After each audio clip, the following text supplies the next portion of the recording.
Design shapes the way you live. I'm Nico, an interior design expert focused on the connection between home and well-being. Using science, design, and professional expertise, I'll help you shape a space that elevates your mindset and enhances your well-being. Let's create space for better living, starting now. Hey everyone, welcome back to Your Home by Design. I'm Nico from Pero, where we create space for better living. Today, we're diving into something light and surprisingly revealing, the man cave. We laugh about it, but there's a real story underneath, one that has nothing to do with beer fridges or basements, and everything to do with how we each find comfort, autonomy, and identity in our homes. So here's what you'll get from today's episode: why people retreat to certain familiar spaces and why the garage or den becomes that place for many men. The 5 core psychological reasons some rooms feel like homes and others feel neutral. Why everyone, men, women, and kids, need a personal zone that reflects them.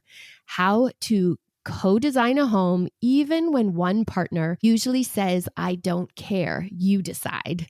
Practical elevated design tips to upgrade a man cave without stripping away personality, plus a simple 4-question conversation framework to help you design your home together. By the end, you'll have tools to create a home that supports both togetherness and individuality, one where no one needs to escape to feel like themselves.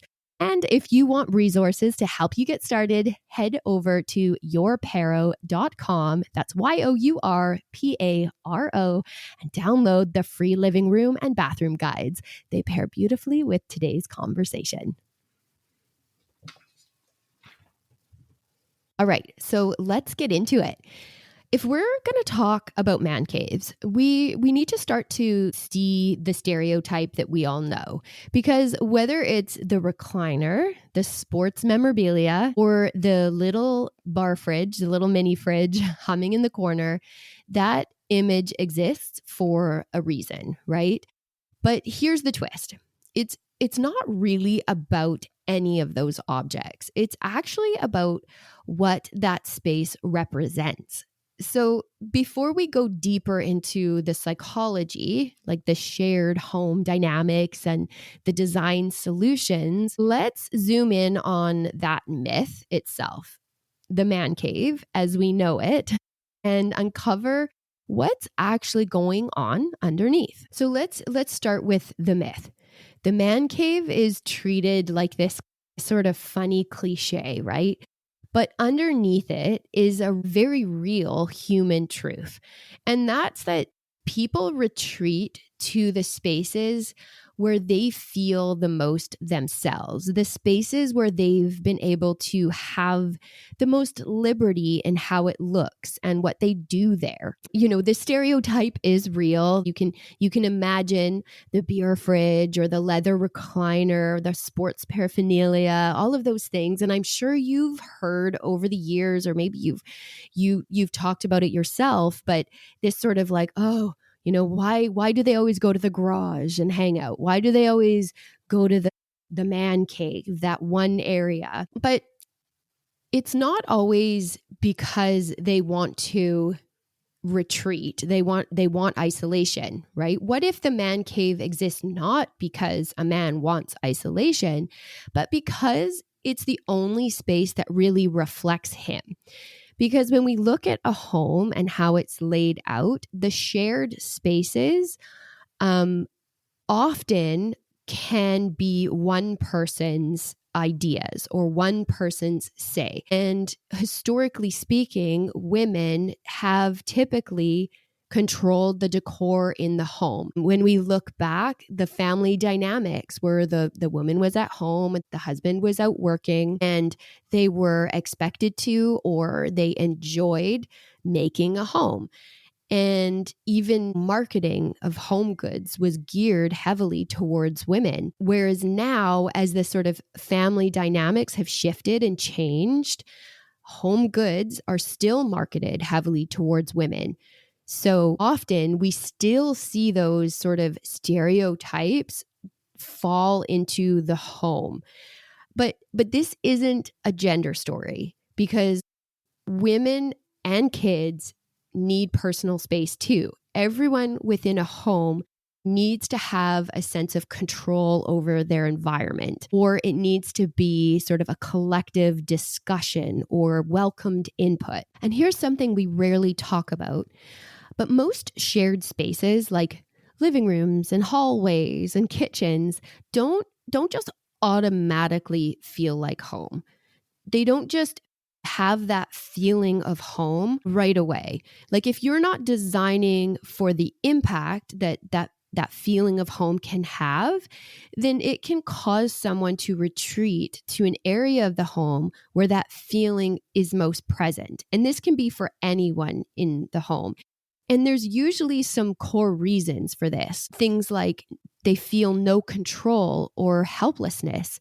There's no personal imprint. So there's nothing that personally appeals to them or that they can look at and say, that feels like me. There's maybe an aesthetic mismatch from sort of the shared spaces and the private rooms. So if there's a disconnect or there isn't any cohesion from spaces, then that can cause someone to feel a bit of friction, and therefore they're going to respond by intuitively not really enjoying being in those spaces. And then there's low emotional saliency. So if they're not connecting to a space emotionally. And then there's just this sort of public space behavior. I remember when I used to live in an apartment building, we would have something called strata fees, where every month we would have to pay the building a certain amount to basically manage and take care of the shared spaces in the building. So that would be something called an amenities room and a hallway or the lobby. And, some buildings have a pool, and you may have this where you live. But I just remember it was often these shared spaces, depending on how well they were designed, never felt like home. And you'd always hear from people like, why doesn't anyone use these rooms? Why don't they spend any time in here? Everyone's paying for it. Why are we not using them? And I think what it comes down to is there's a level of disconnect. So it's just not personalized. It's not a space that has taken their needs, their very personal needs, and design aesthetic and likes and their story and all of those things. Those haven't been factored into the design. So there's this feeling of disconnect from those rooms. And the man cave is kind of like the opposite of those shared spaces, because they have full control, right? There's that personal imprint. There's that high salience, and it's just kind of predictable. So you might find that someone in your house, your husband, comes home and wants to go putter in the garage because maybe your living room feels very pristine and it's just they're not connecting with it. And they do maybe need that downtime like we all do after a hard day of work or whatever. But they're going to go to that space where they just feel like they can connect to it. What we know is that when our environments are predictable and familiar, that reduces stress. So if you look at your day and taking, your experience is if you come home from work after having a stressful day, or if you just need time to unwind, you're going to naturally gravitate to a space that feels good, that feels predictable. When you walk into that room, your shoulders are going to drop. You're going to sit on your cozy chair and grab your book or light a candle or whatever it is that you need to do to reduce stress. That's what's going to happen. So people often retreat to more visually predictable environments when they're feeling overwhelmed. And here's the part that I really want to normalize. And that's like personal space is for everyone, right? It's not just a guy thing or a garage thing. It's actually just a human need. Women tend to have things like the reading corner or just a nice desk setup, or they really want their bathroom to be a ritual space and designed beautifully. Maybe they have a craft space. kids even, they want an area where they can go to. Maybe they've created a little closet nook or they have an art corner. Autonomy starts early.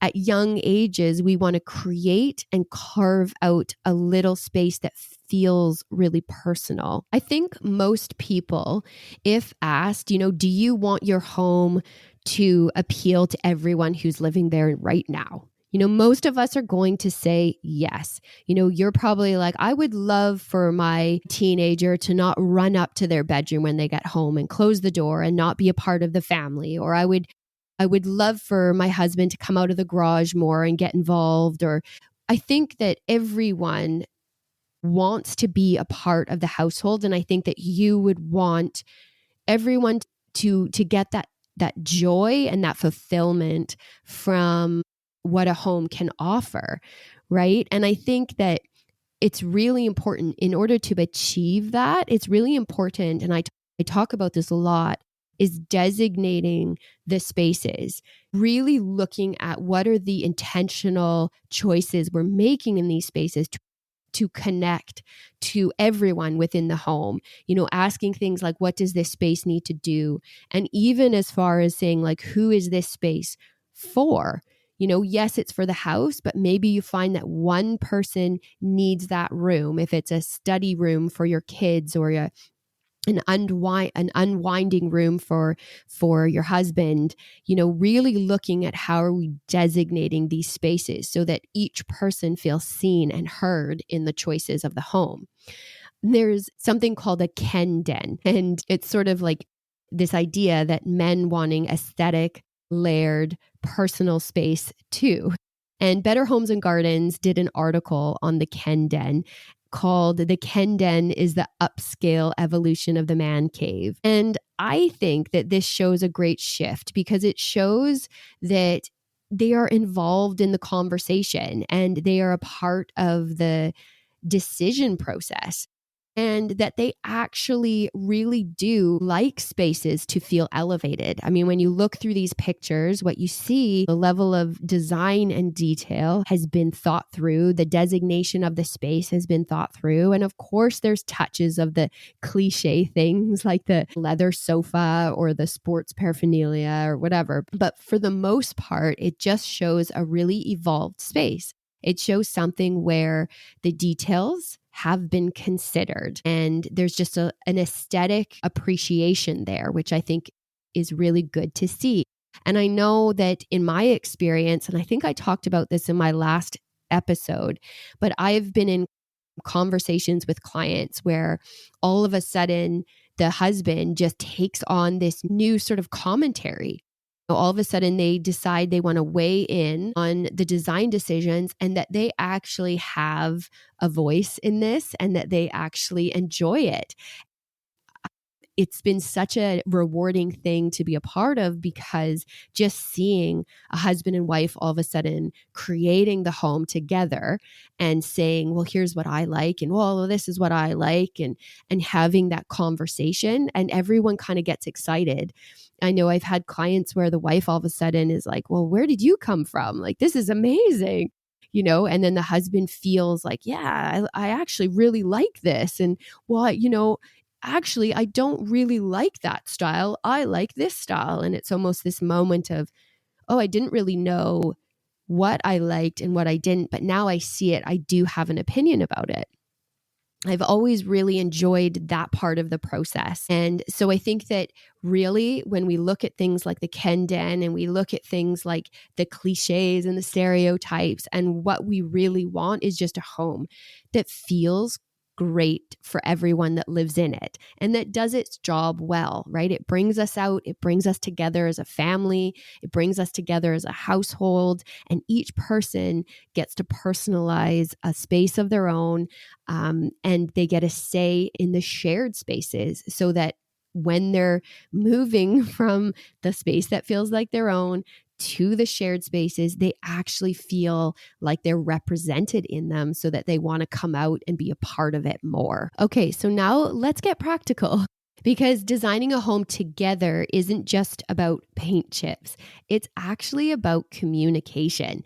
So what are some conversation starters that you can have? So I'm going to share a few little conversation starters, and then I'll talk about 4 questions that you can have a little design conversation around. So the first sort of conversation starters that you might want to try is things like, where in the home do you feel most yourself? You can ask, is there anything you wish you had a say in? Where do your things live? And is that working for you? I know for myself, there's often times where I seem to know where everything is in the home. And when I've asked my kids or I've had the conversation with my husband, it's like, okay, everyone can kind of weigh in on where it makes sense for them. And where it makes sense for them has often been different than where it makes sense for me. But what I'm putting away or what I'm designing for often is what makes sense for me. And if I'm not having those conversations, well, no wonder I'm the only one that knows where certain things are. So that's a great conversation starter. So where do your things live? And is that working for you? Because that addresses, do you actually know where they are? And is it working? Like, do you need that to change? Do you need that to be something different than it is? And then another starter would be, what space helps you recharge? Because that's a really important thing. Home is meant to restore us and recharge us. So to have that conversation, what objects feel important to you? So you want to make sure that there's certain objects within a home that everyone is connecting to. And with these sort of conversation starters, I mean, I always say grab a pen and paper and just kind of jot some things down. It doesn't necessarily mean that you're trying to solve the problem right then and there, but just to get an idea of what things are feeling for everyone. And then the next thing is just, I'm going to share 4 questions that, like a couple's design conversation. And the first one is, what do you want to do in the space? Not what do you want it to look like. You have to focus on the function, because if you start with the function, then that more or less unlocks everything. So examples would be, I want a place to decompress. I want to watch games with friends. I want my tools organized. So just that's a great question. What do you want to do in this space? Number 2 is, how do you want this space to make you feel? So, keywords to listen for, right, is I want the space to feel calm, or I want it to feel energized or cozy, or I'd really, focus. Now, how do you want to feel in the space, right? How do you want to be focused in the space? Do you want to feel, energized? Do you want to feel recharged? All of these things are going to lead you to what it needs to look like and how it needs to function. So those kind of questions can actually, when you're looking at how you want the space to make you feel, those answers are going to dictate what kind of furniture you have, how much space you need, what sort of colors you're going to use. So that's a really key thing. The next one is, what's one non-negotiable item for you? And this is really important, because if you address the one non-negotiable, then you can really kind of prevent almost resentment later, right? You've actually addressed, what is that one thing that means so much to you in this room? So it could be my favorite chair. It could be a guitar wall. I'd love for my guitar to be displayed on the wall. It could be, really, really need this particular TV size. Often there are just those things that you need from a room or your partner needs from a room. So it's really important to have that question answered, because that again dictates how the room is used. And when you talk about the non-negotiable for yourself and for your partner, then you're able to say, well, hold on a second, you need this particular TV size and I need a place to read. And we're talking about the same room. And then you're like, okay, so there's overlapping things going on here. How can we address this? And then number 4, are there any items you'd be excited to upgrade? So this opens the door to elevating. So it's like, well, what could we do here? So something like, well, we could really use better lighting, or, I'd love a new storage system, or, you know what, this rug really should be replaced. Like a nicer rug would be great. Replacing an old recliner with a comfortable, stylish one. If that recliner isn't something that there's like an emotional kind of attachment to. Updating shelving, or just making it a little bit more design forward, right? So this is where the design eye can step in without taking over. So whoever has more of the strength in that sort of designer eye and they can see things better, this allows that person to weigh in without sort of dominating or taking over the conversation. It becomes more of a dialogue and a conversation rather than one person saying, we need to do this.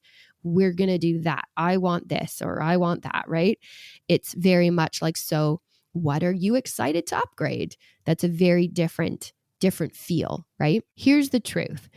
Man caves are often the least designed spaces in the home. Not because they're unimportant, but because of the dynamic you've probably experienced, right? One person is just naturally stronger in visual thinking and design decisions, and the others say, oh, honestly, like, I really don't care what it looks like. As long as I have my thing, I'm happy. But very often that person does care. They just can't imagine the finished space yet, right? Like they don't have the designer brain that sees the end result. So they just default to like, oh, I don't mind. Yet deep down, they still want and need a space that feels good and intentional and that they connect to. So if you're somebody who in the relationship has that designer eye, you're able to sort of see the finished product. It's important to get them involved. So now I'm going to share some tips for elevating a man cave and getting both of you involved, right? So, and these tips will help you to like elevate the space or really any personal space without stripping away any identity or falling into those stereotypes. Okay, so the first tip is just to upgrade the lighting, because when you update lighting, it instantly raises the whole space. It just elevates the room. So, but just be when I say update the lighting, I would say that if you are looking at a garage, you're not going to want to switch out to like lamps and beautiful layered lighting in the garage. If the garage is used for things like building things or tools, if the function of that room is very function forward, then you're not going to want to create like an ambiance. You're going to want to keep it that whiter, brighter light because you need to have focus and alertness and all of that for working on things like tools or cars or whatever it may be in the garage. But in other rooms, in other man caves, you want to vibe it out. You want to add a lamp or a sconce for layered lighting. You want to add a dimmer switch, which instantly shifts the mood of a space. And why is that? Because good lighting turns a storage room with a TV into a space that feels intentional and cozy, like it has atmosphere all of a sudden. It's really amazing how when you add a lamp on a table and you walk into that room, especially if it's a room that's kind of overlooked, immediately it draws your eye and immediately it changes how your body responds to the space.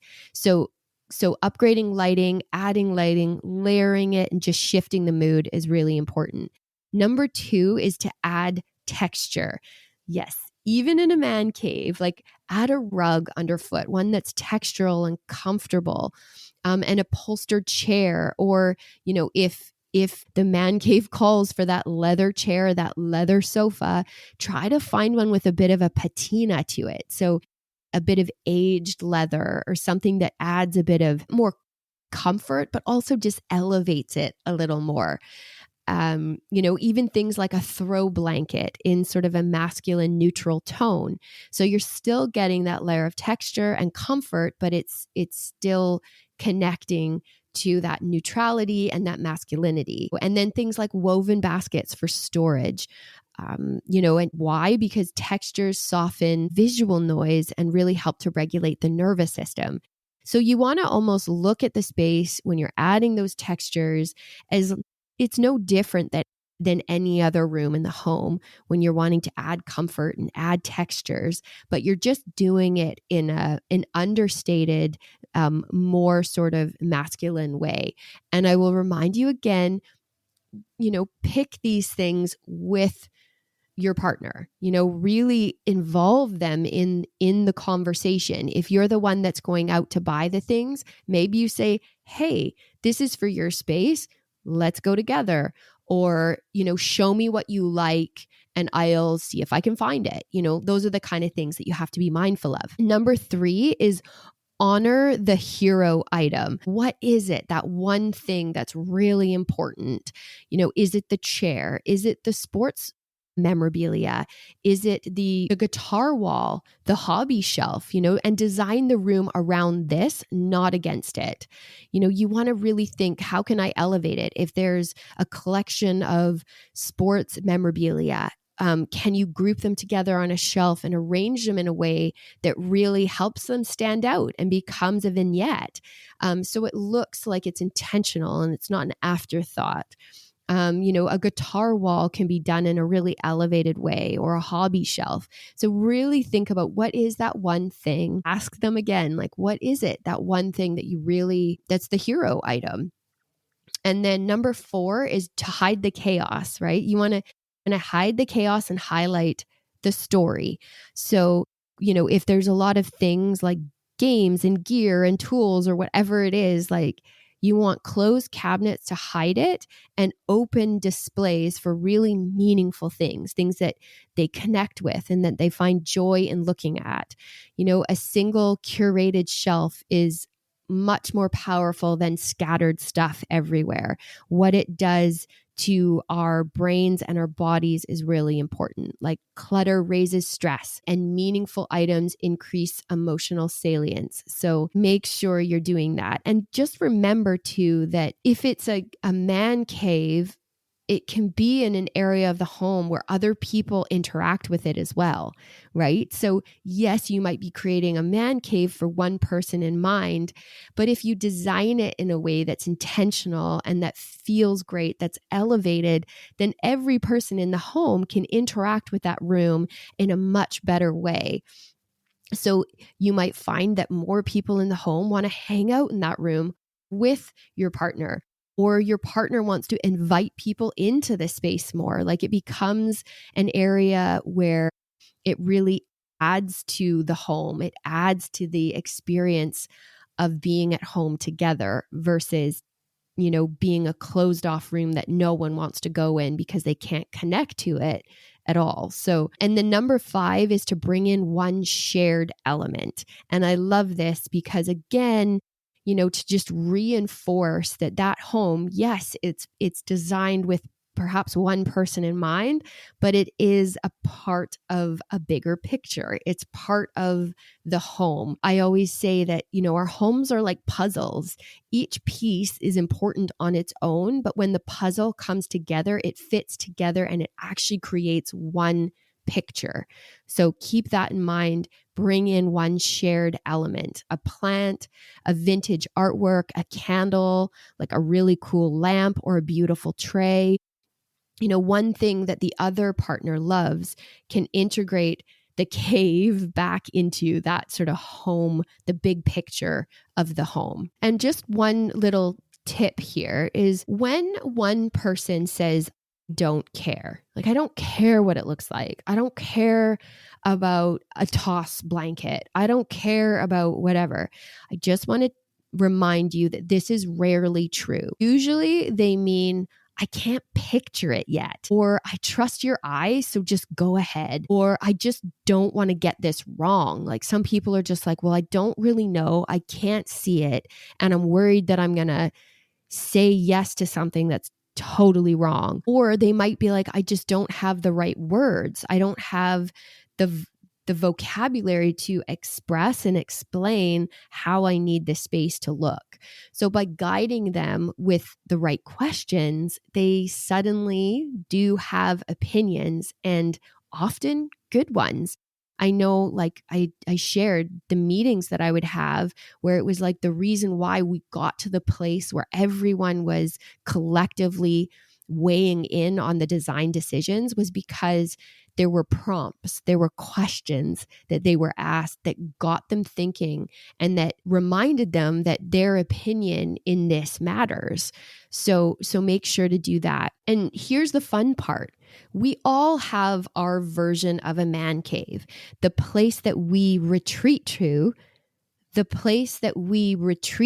without thinking. So what's your personal space? If you could name your personal space, what would it be? And make sure you identify each other's go-to spots. Like ask each other, what's your go-to spot? Right? And then do you have a bathroom candle ritual? Is that your thing? Do you have a garage workshop or a corner chair with a cozy blanket or a pantry escape, right? An art room. So here's the real story. The man cave isn't about men. It's about space. It's about having a sense of control and ownership and comfort. When every person in a home feels represented somewhere, the whole home becomes more inviting. The more you co-create your spaces, the less anyone needs to escape from them. A home built together hits differently. It feels supportive, intentional, and truly yours. So what's one tiny space that you could personalize this week? Where can you invite someone into the design conversation? If you enjoyed this conversation, share it with someone who joked about a man cave or someone who secretly wants one. For daily tips on designing a home that supports better living, follow me on Instagram at yourparo. That's YOURPARO. And don't forget to download the free guides at yourparo.com. They pair beautifully with everything we talked about today. I'd love to see your version of a personal refuge. Tag me or send a picture. I'm always inspired by how people create space in their own way. Thanks so much for listening today. If you found this episode helpful, the best way to support the show is to follow along and share it with someone who'd love it too. And if you'd like to go a step further, you can become one of our Better Living backers. It's a small monthly contribution that helps keep the show going. And as a thank you, I'll send you a personal note along with a 15% discount for the Create Space course when it launches. You can find the support the show link right in the show notes. I'm so glad you're here. Thanks for creating space with me.